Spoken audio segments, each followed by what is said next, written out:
तेरे चेहरे से तो रंग ही उड़ गया छोटी। चेहरे से रंग उनका उड़ता है दीदी जिनके मन में चोर हो। मतलब तेरे मन में कोई चोर नहीं है तो बता क्यों नहीं देती कि वो कौन था? वो कोई और नहीं,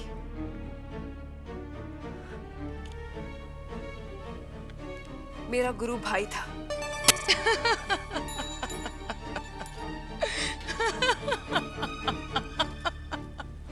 अरे नहीं नहीं, नाराज ना हो।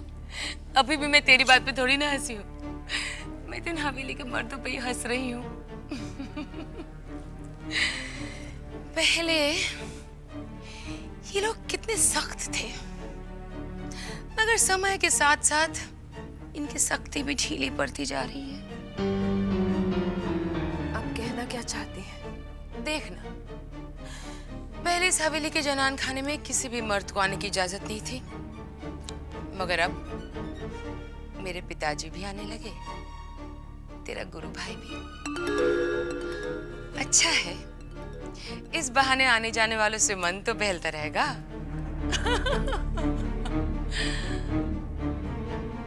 वैसे छोटी, एक बात कहूं,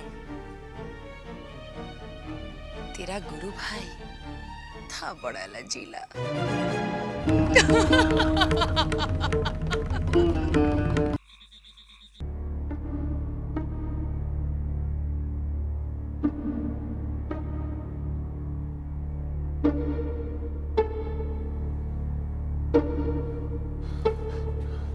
अरे साले साहब, अच्छा हुआ आप आए गए।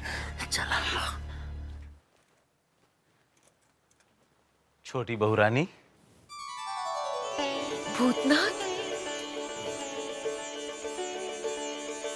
आ गया तो सिंदूर लाया है? जी छोटी बहू, ये लीजिए। प्रयोग करने की विधि इसमें लिखी हुई है।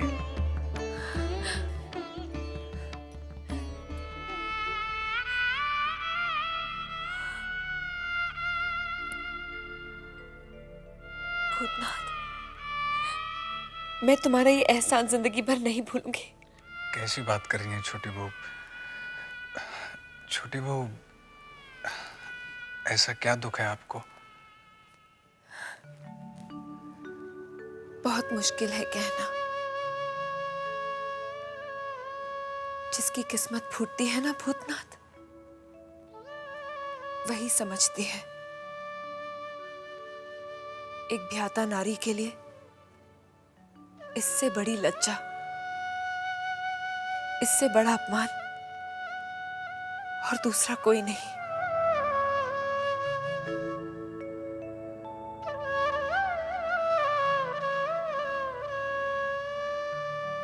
किस्मत से मुझे सब कुछ मिला है।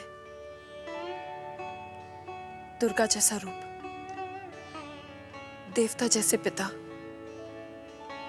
घर द्वार, दास दासी, मगर असल में धोखा। और खुद को ही धोखा दे रही हूं मैं, इन बेजान खिलौनों के साथ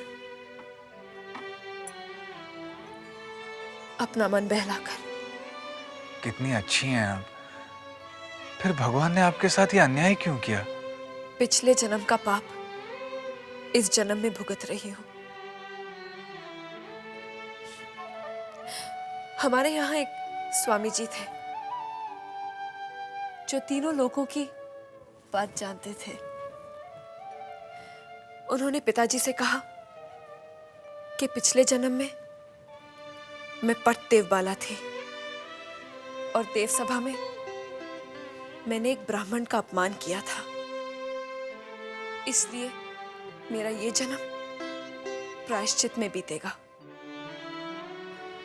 पिताजी ने जब पूछा कि मुझे मुक्ति कैसे मिलेगी, तब उन्होंने कहा, स्वामी सेवा से।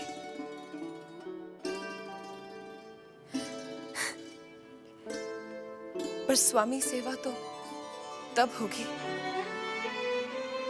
जब मेरे स्वामी मेरे पास होंगे।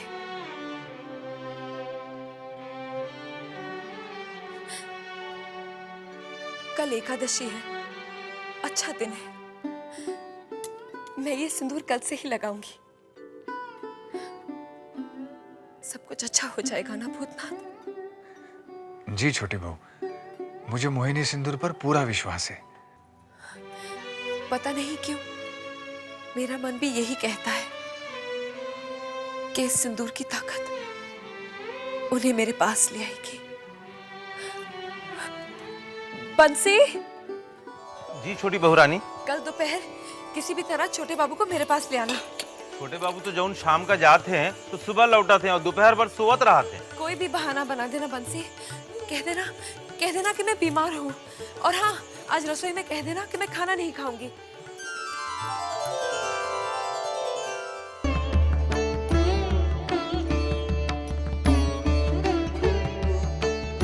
भगवान करे मोहिनी सिंदूर के असर से छोटे बाबू आज रुक जाए। मैं भी यही प्रार्थना कर रहा हूँ बंसी। छोटे बाबू अभी भी सो रहे हैं। हाँ, बेसुध सोए पड़े हुए। जल्दी से उठ जाए। नन्हे बाबू, मुझे आपसे कुछ कहना है। तो कह देना। मैं फिर से माँ बनने वाली हूँ। देख, अभी नशा खराब मत कर। हाँ, दाई से बोल के गिरवा दे। 2 बार भी पहले ऐसा कर चुकी हूँ। तो तीसरी बार भी ऐसा कर ले। ये तो मेरे लिए बहुत गर्व की बात है। मुझे अपने पुरखों का कीर्तिमान तोड़ना है। ये नन्हे बाबू के साथ कौन है? गिरी गिरी। बंसी, ये गिरी थी, वही बड़ी माँ की दासी। हाँ वही, पिछले बार जब हवेली में मरा हुआ बच्चा मिला था ना, इसी का तो था। छी छी छी। अरे साले साहब, इस तरह की बातें अगर सुनो तो अनसुनी कर दो, अगर देखो तो अनदेखा कर दो। काहे कि हवेली में जहाँ भी झांकोगे ना तो यही सब मिलेगा। जौन इनके पिता वैदुरमणि ने किया वही सब ये लोग करते हैं। इनके पिता वैदुर्यमणि ने क्या किया? आज जौन बड़ी माँ को ये जौन छुआछूत की बीमारी लगी है, ये सब इनके पिता की वजह से तो लगी है। वो कैसे? बड़ी माँ वो बखत गर्भवती रही, नन्हे बाबू पेट में रहे। अपने जो छोटे बाबू है ना, उनका तो वो बखत ब्याह ही नहीं हुआ था। वैदुरमणि बाबू ने अपने नए मकान के दीवार को सजावे के खातिर विलायत से एक चित्रकार बुलवाया। चित्रकार तो सारा दिन अपने चित्रकारी के काम में व्यस्त रहा और बड़े बाबू ओके पत्नी के साथ प्रेम आलाप में लग गए।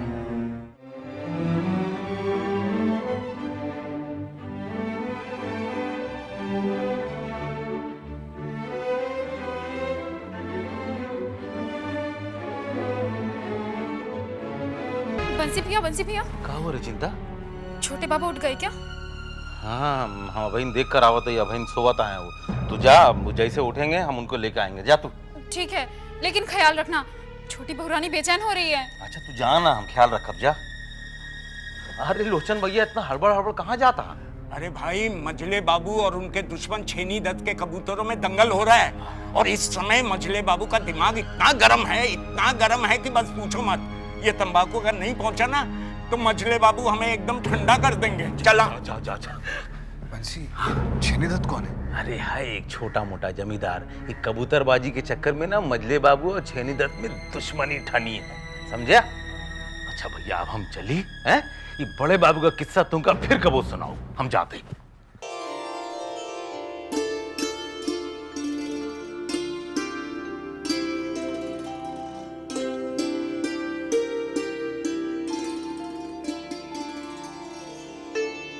चिंता, मैं कैसी लग रही हूँ? बहुत सुंदर, बिल्कुल परी की तरह। एक काला टीका लगा देती हूँ आज आपको, कहीं छोटे बाबू की ही नजर न लग जाए। नजर तो तब लगेगी जब वो मेरी तरफ नजर उठा के देखेंगे। उनकी नजरों में तो वो चुन्नी ही बसी हुई है, मेरी तरफ तो वो देखते भी नहीं है। आज आप देख लीजिएगा, छोटे बाबू आएंगे और आपको देखते रह जाएंगे। मेरे यशोदा दुलाल की कृपा से ऐसा ही हो। चिंता, इस मोहनी सिंदूर का असर होगा ना? आपको विश्वास है छोटी बहू रानी, तो असर जरूर होगा।